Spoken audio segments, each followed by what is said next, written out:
Hello, everybody. I will try to keep this as short as possible.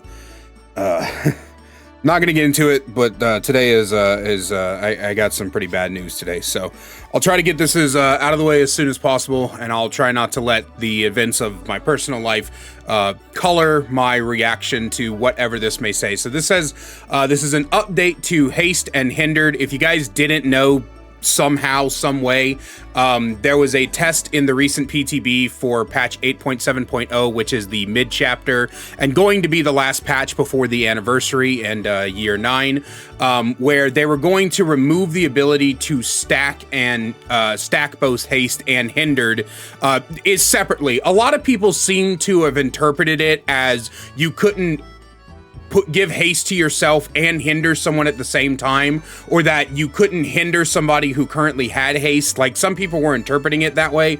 That was not what was being said. Basically, you couldn't have 10% haste and 7% haste and make it 17% haste. They wanted to get rid of that and only make it to where the only thing you could do was get the 10% haste. And I and many others thought that this was an absolutely terrible idea, because at the end of the day, it killed build diversity, it ruined a lot of synergies, it destroyed the spirit of making builds, it took away specialized builds. It just wasn't really a good idea. And there were some people who were like, well, this is future-proofing, basically, right? Like, this is stopping synergies that become overpowered from happening. And my response to that is, if that's what you're worried about, then just get rid of all stacking, right? No more stacking red bar speeds, no more stacking yellow bar speeds, no more stacking terror radius reductions, no more stacking volt speeds, none of that, right? You can't stack anything, which hopefully you understand why that's not a good idea, why that's an awful idea, because again, it just destroys build synergies, it destroys build diversity, right? Why would you ever try to make a specialized fun build that makes you go zoomy zoomy if you're not allowed to stack anything, right? And also, like, it also just kind of buries a lot of perks. Why would I ever run any haste perks when I would just pick the best one that gives me the most speed in the most scenarios and only ever use that one, right? So it was basically just not a good idea. It would not have been healthy for the game at all. And so this is their update on that. Ryan says, as we move forward to the 8.7.0 release, we wanted to thank everyone for trying out the PTB and for sharing valuable feedback. We wanted to go over some notable changes you can expect. Haste and Hindered stacking. The community has shared a lot of valuable feedback regarding the Haste and Hindered stacking changes as we tested on the PTB. After careful consideration by the design team, we will not be moving forward with all of the changes. We will be moving forward with allowing Haste and Hindered to stack again, and the perks you saw in the PTB will continue to go live in 8.7.0 while we monitor their usage on live servers. The exception will be Champion of Light. This will receive changes prior to release. Keep an eye out. So interestingly enough, it seems like, if I'm reading this correctly, I could be completely misinterpreting this, I will admit to you, but it seems like what they're saying is that the buffs that they introduced to Haste and Hindered perks that they introduced in the PTB are going to be moving forward, but they will not refuse us to stack things. So that's interesting. I will look forward to the patch notes. Hopefully we get the patch notes like a day prior. I really don't like getting patch notes on the exact same day, I'll be completely honest with you, but we'll see what happens. So I am interested to see if I'm reading this correctly. Next, they're giving us some information on abandoned trial outcomes. So recently, we've had this kind of issue where the abandoned feature isn't exactly doing what everybody thought it would do, right?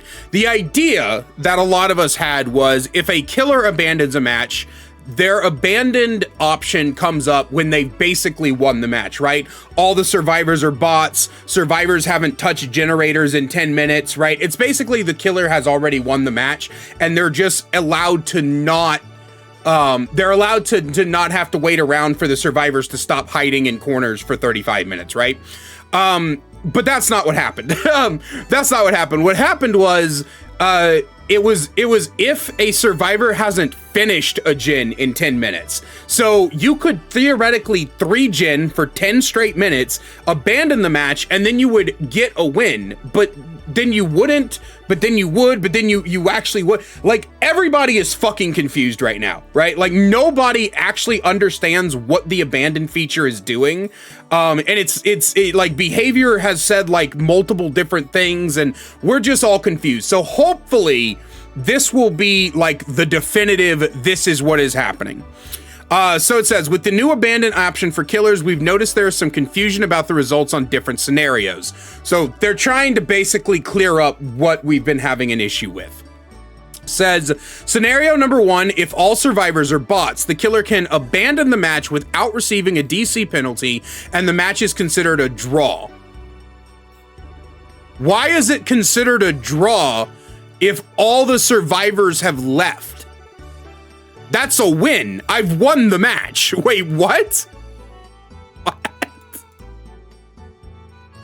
Okay. Scenario number 2, if the match has continued for 10 consecutive minutes without a generator being completed or regressed, the killer can abandon the match without receiving a DC penalty, and the match is considered a loss. But why? But why is it considered a loss? Okay, first off, you guys never said without a generator being completed. The original thing said without a generator being progressed. In other words, this was supposed to be if the survivor is like, if you're down to 2 survivors, right? And they're both hiding in separate corners of the map and you can't find someone for 10 minutes, we have the ability to leave that game. Like, this is not what we were told this was going to be, and this is why people are kind of irritated with this whole thing. So, first off, this should be considered a win. Same thing with this one. Second off, this should be without a generator being progressed. In other words, if the survivors are not doing anything to show where they are on the map, then we should be able to abandon the match and take the win, basically, right? Because then at that point, we're actively being held hostage by the survivors. So everything about this is kind of stupid, to be honest with you. And then this says, dev note, due to a bug, the in-game screen will currently show survivors as sacrificed. This will be fixed in an upcoming bug fix patch. So apparently, this was where the confusion came from. But these, if you're wondering about these words, these are in relation to your MMR. So if you DC when all the survivors are bots, you don't gain an MMR and you don't lose MMR. But if you abandon when it's been 10 minutes without a generator being completed or regressed, then you lose MMR. Survivors, scenario number 1, when all other remaining survivors alive in the trial are bots, the last survivor can abandon the match without receiving a DC penalty, and the match is considered a draw. This I'm okay with, right? This I'm okay with, kind of. I still think that MMR should move away from individual performance and more toward team-based performance, but I'll do a full video and breakdown on that later. Like I said, I'm trying to keep this quick, and we're already 8 minutes into this recording. And then scenario number 2, when all survivors are alive in the trial and are in the dying state, the survivors can abandon the match without receiving a DC penalty, and the match is considered a draw. Why, though? What do you mean? So survivors don't lose MMR for abandoning when I, as the killer, have won? You know what? Actually, on second thought, I don't give a fuck. The survivors can abandon. So the reason I'm saying that I actually don't care about this, now that I think about it more, is because part of the reason the abandoned penalty the abandoned feature got put in was because there was a huge issue with killer players, like 4-man bleeding out survivors, right? Not slugging until they can get some hooks in. There was an issue with killers slugging survivors and then waiting the entire 4 minutes for all the survivors to bleed out. Yes, technically it's a loss, but I don't think we should punish survivors who get dickhead killers like that, right? If you leave all 4 survivors on the ground to bleed out for 4 minutes and all that, and you're sitting there showboating and whatever, I think that is perfectly reasonable. I wouldn't even care if it was considered a win, to be honest, because that's the whole point. But a draw is the safest bet, because you both deny killers the ability to ruin someone's MMR by being a dick, and you allow survivors to just go next in a lose-lose situation. So at the end of the day, a draw is a good compromise, and I actually don't care about that. Okay. Next, it says, next we have a little chart here that's like talking about, you know, when your stuff is kept, draw, loss, draw.